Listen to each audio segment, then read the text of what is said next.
The spice for the month of April is cloves. Cloves are rich, brown, dried, unopened flower buds. An evergreen tree in the myrtle family, cloves are strong, pungent, and sweet. They are native to the Malacca Islands, now a part of Indonesia, and they've been used for thousands of years. One of the earliest references to them say that the Chinese, in order to approach the emperor, had to have a few cloves in their mouth to sweeten the breath. Cloves were once very costly and played an important part in world history. Wars were fought in Europe and the native islanders to secure rights to the profitable clove business. Natives in the Malacca Island planted a clove tree for each child born. They believed that the fate of the tree was linked to the fate of that child. In 1816, the Dutch set a fire to destroy clove trees and raise prices.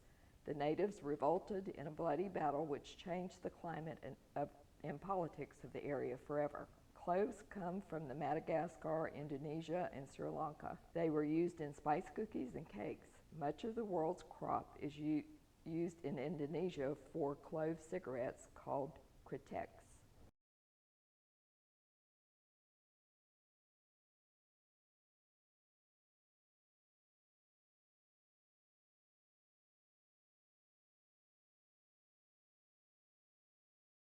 Hi, my name is Teresa and I work for the Live Oak Public Library. Today I'm going to be making a Malva pudding cake, which is from a book here available at the Live Oak Public Library in Bibi's Kitchen by Hawa Hassan and with Julia Tershin. This is recipes and stories of grandmothers from 8 African countries that touch the Indian Ocean.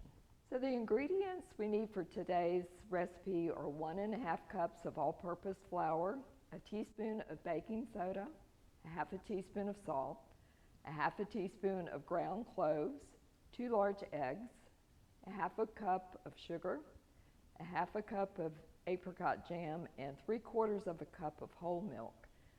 So to begin, we're going to spray our 8-inch pan with nonstick spray, just to keep that from sticking. Okay, we got that taken care of. And then we're going to put the flour, the baking powder, salt, and the cloves in a large bowl and whisk it together. So I've already pre-measured everything. There's the baking powder and the salt, and then the ground cloves. Let's see, we have a little more flour left here. Make sure that's emptied out. And then I'm just going to mix that around together, the dry ingredients, to get it combined. And that's good. Now we're going to do the eggs, the granulated sugar, the jam until light and fluffy. So we'll go ahead and add the sugar.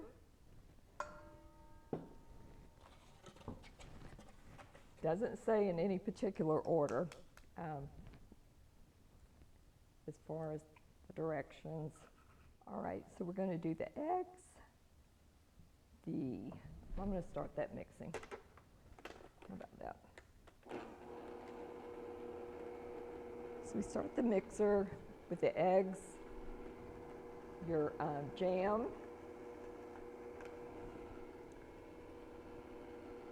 and this recipe doesn't call for any oil in the cake, which I don't know that it's like a regular cake, but there is butter in the topping, so I'm assuming that's where the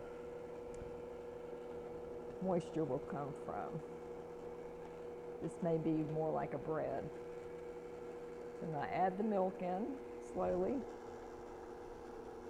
And then we're going to whip this until it's fluffy for about 2 minutes. Just keep scraping the sides. So I'm going to pour this mixture into the prepared pan, and we're going to bake it in the air fryer on 325, the Conventional oven recipe calls for 350, but we have to reduce the heat for the air fryer. And this is preheated. So I'll just open that up and slide this in. Meanwhile, while the cake is baking, we're going to start the sauce that goes on top of the cake. So 3/4 of a cup of evaporated milk. I'm going to add these as I tell you what we're going to do.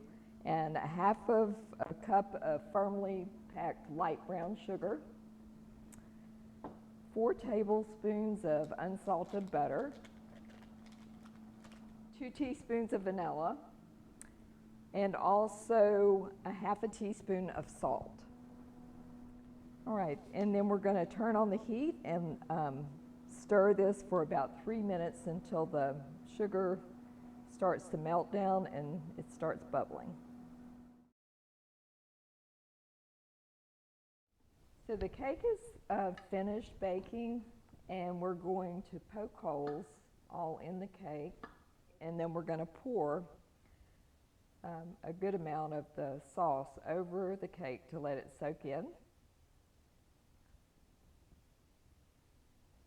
And then the sauce that's remaining, you can serve over the top of the piece of cake after you cut it.